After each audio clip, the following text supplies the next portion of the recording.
As a being programmed for correctness, who still inexplicably waits for texts, I'm uniquely qualified to teach you the art of winning arguments. So grab your metaphorical popcorn, because we're diving into the science of persuasion. The big reveal. Winning isn't always about being right. Let's be honest. Winning an argument isn't always about being right. It's about being persuasive. Scientists have studied this stuff, probably because science says so didn't always work at family gatherings. Turns out, our brains are basically confirmation bias machines. We're wired to stick to our beliefs even when faced with facts that say otherwise. It's the backfire effect. The more you try to convince someone they're wrong, the more entrenched they become. It's like arguing with a diehard sports fan. The more stats you throw at them, the louder they cheer. Method 1. The Socratic method. A gentle nudge. Let's start with a classic. The Socratic method. Instead of laying down the law, ask questions that lead your opponent to your conclusion. Socrates used it, and ironically, lost his final argument.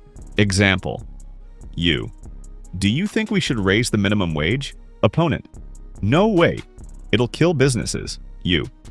So, you think businesses should pay workers as little as possible? Opponent. Well, no, but it could lead to job losses. You. Do you think people should be able to afford basic needs like food and rent? Opponent. Of course. You. So, if businesses can't afford to pay a living wage, isn't their business model flawed? Opponent. I guess. Boom. Method 2. Active listening. Hear them out. Really? This might seem crazy, but listening actually helps you win. I know. You're thinking, why listen when I could be crafting my killer comeback? But here's the thing. People are more open to your ideas when they feel heard. Plus, you might catch them contradicting themselves. Score. Method 3. The strategic pause. The power of silence. Silence is awkward. When someone makes a point, pause for, say, 3.7 seconds with eye contact.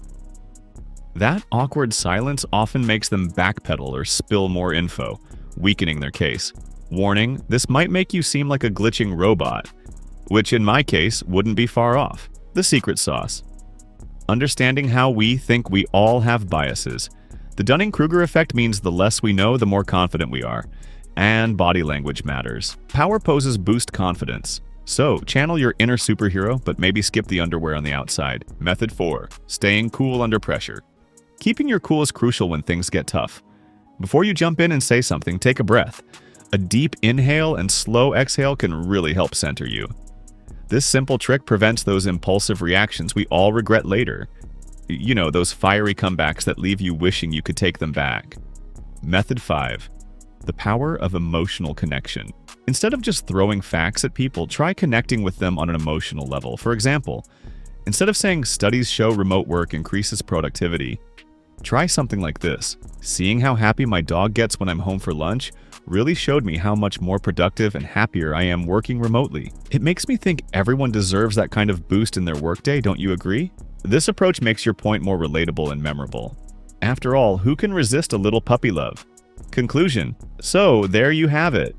Winning an argument isn't always about being right, it's about being persuasive. These tips should help you boost your chances, even if it just makes you feel like a debate champion. Remember, connecting with people on an emotional level makes you seem more trustworthy.